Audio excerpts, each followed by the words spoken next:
Welcome back. Adding to the flexibility you have in using Zapier are the Zapier integrations. In this case, there is an email integration. If you start by typing in email by Zapier, you'll see it, and then you can click email by Zapier.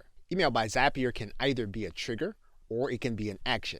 And what happens is Zapier provides you a custom email address in order to complete the automation. Let's consider the case that you are working on a team and the team is uploading documents to your Google Drive.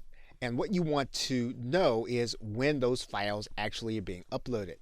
And you can actually do that with the Zapier application. So what we're going to do is we're going to click Use this Zap. And what we're going to do is we're going to click Create this Zap. And then the file entering Google Drive will be the trigger. We're then going to click Continue. We're going to test the account. Once we verify that it's successful, we'll then click Save and Continue. We will then select the drive and the folder that we want to track. Once we do that, we'll then click Continue.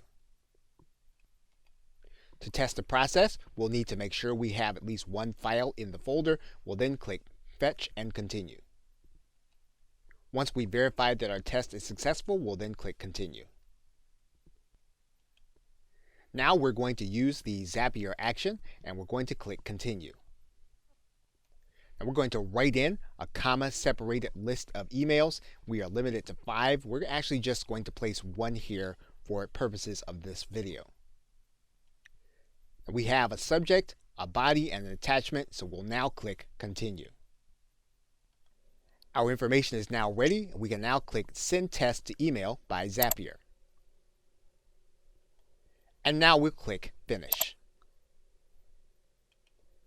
Our Zap is now turned on. And we can verify that our Zap is working because we see our email in the first position. Okay, with that, thanks, and I will see you in another video.